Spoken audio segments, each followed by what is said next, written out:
Hi everyone, my name is Noela, and today we are going to talk more about marketing campaign, and we'll be emphasizing on our target country, which is China, and we are going to see different terms and concepts that are used in marketing, and we are going to understand more about the challenges and benefits of marketing campaign in China for Acme company.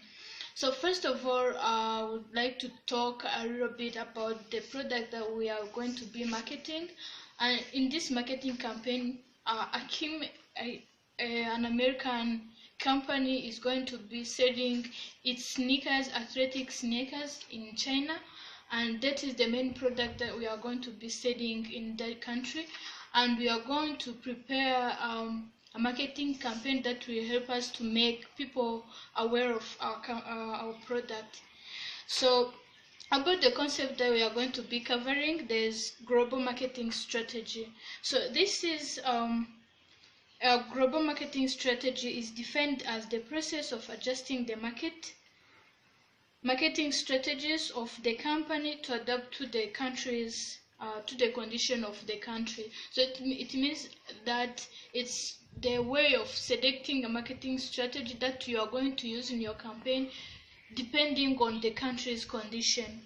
So the benefits of global marketing strategy is that it helps to improve the effectiveness of the company's product or services, and to also help consumers to get to know the product and the brand as well, and it also helps to build a strong competitive advantage.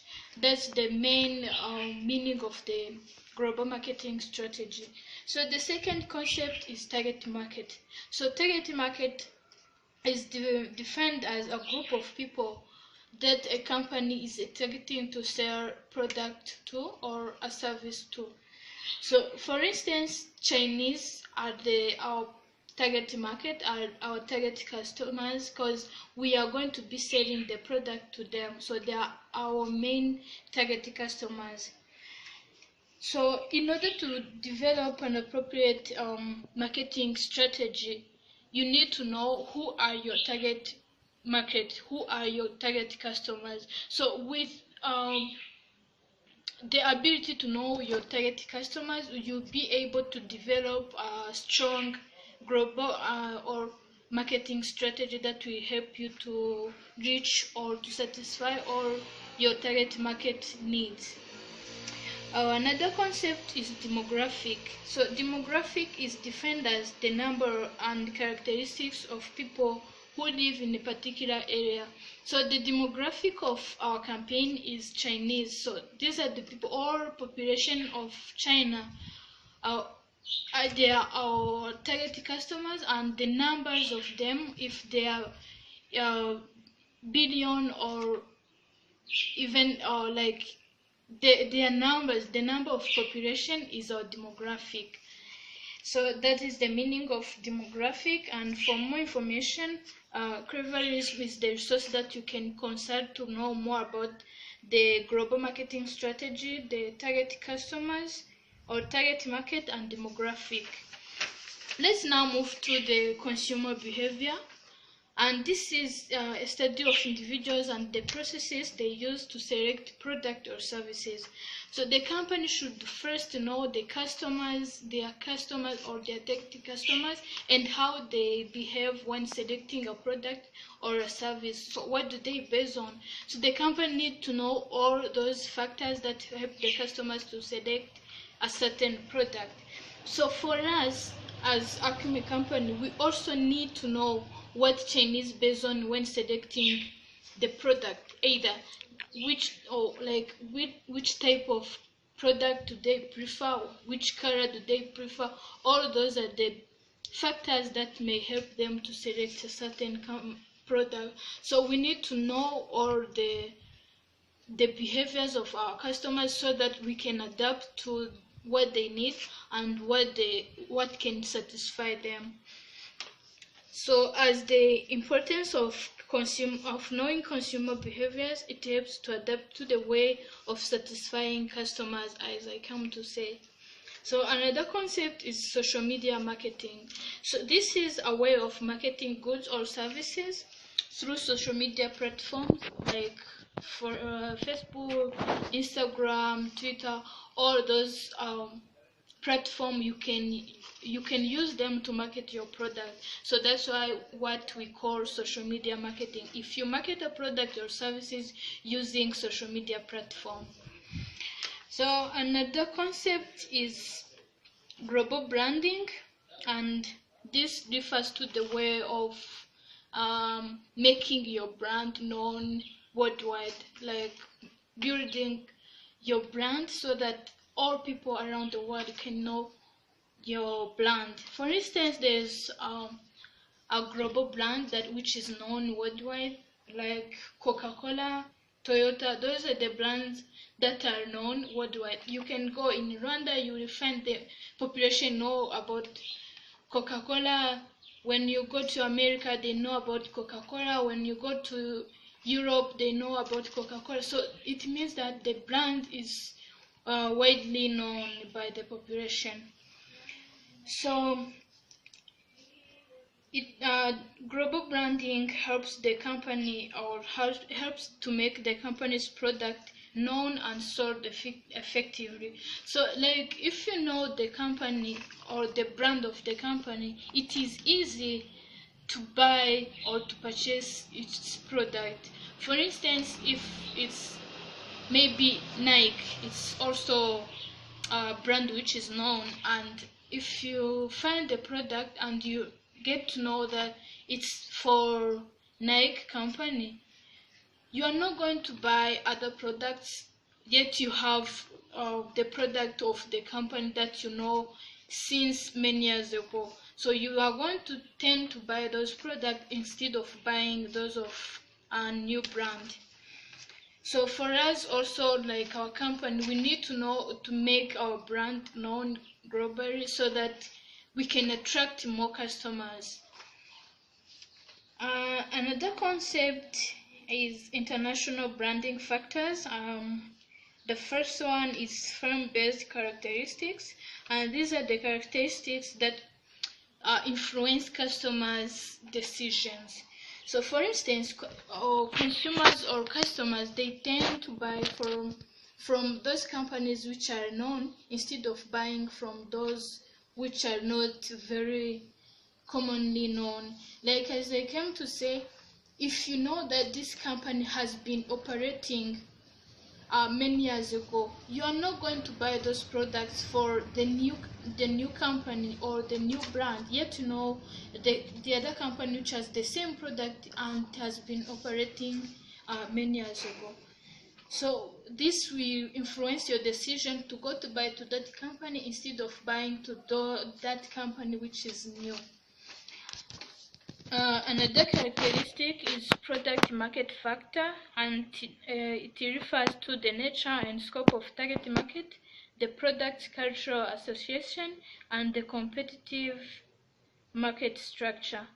So when the company target a global market segment with relatively homogeneous needs and preferences, global brand provide effective means of establishing a distinctive global identity.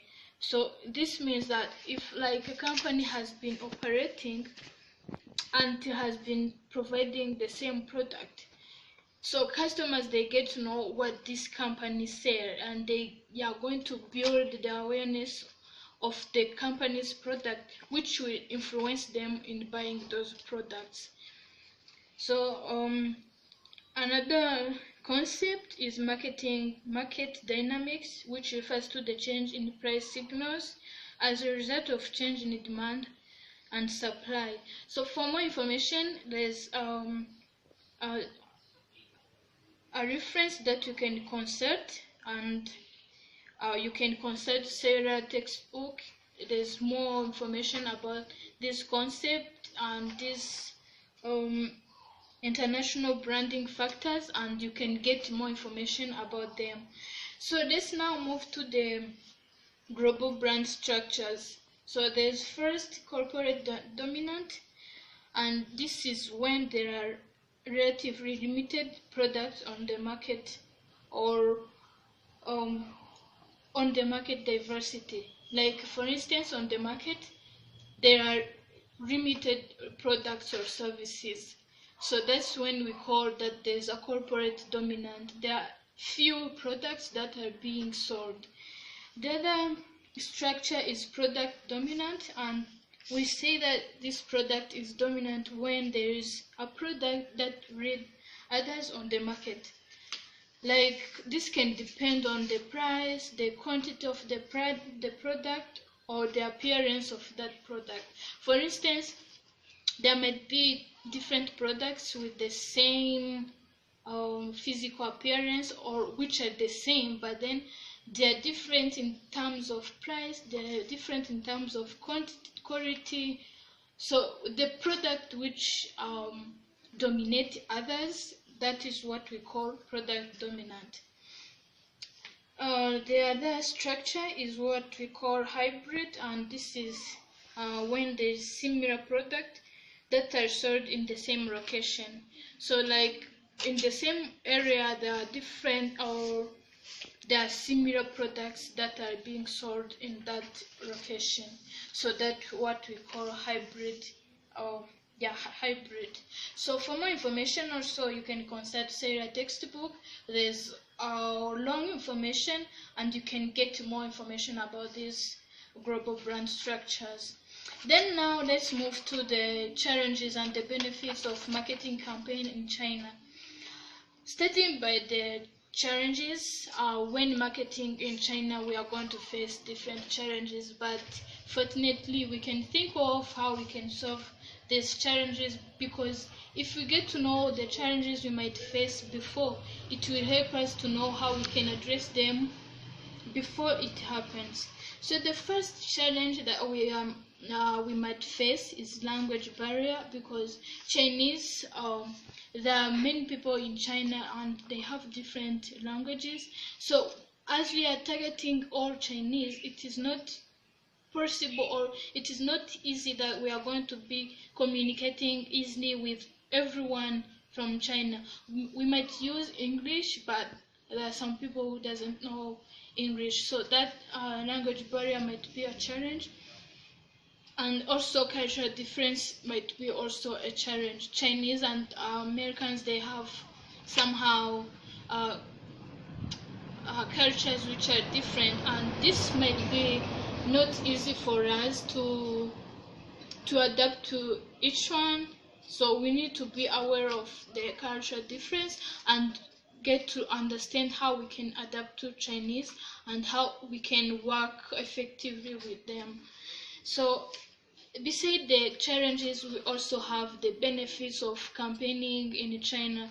So for instance, making a campaign or product campaign in China will help us to increase the awareness of the customers, of the targeted customers. So by campaigning, by making people aware of our product, we help them to know more about our brand, and this will be easy for us to sell more products to them.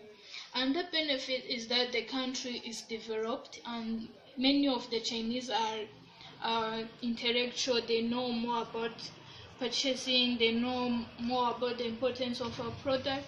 So this will be a benefit to our brand. So another benefit is that China has an advanced technology. Like for instance, if we are planning to purchase online so that people can be shopping online, this is going to be easy for us, because Chinese, they know more about purchasing online, and they also know more about using technology when communicating, when giving feedback. So from there, we are going to be able to work effectively with them. And the benefit is that in this country, there are other competitors that have been operating there, and from that we can learn from them what they have been doing, what made them to be successful. All those are the benefits that we can get from there, and can help us to be also successful. And another benefit is that as we'll be selling sneakers. So the Chinese, they like sport, and this will be easy for us to attract them, because these sneakers that we are going to be selling will be helpful to them when doing sport. And this also will be an advantage because they will be interested to buy our product, our sneakers for sport use. So these are the main benefits that we can take as what can motivate us to work in China. And also we can't forget about the challenges that we come to see that we might face, and try to understand how we can handle them so that we can be able to cooperate with the Chinese.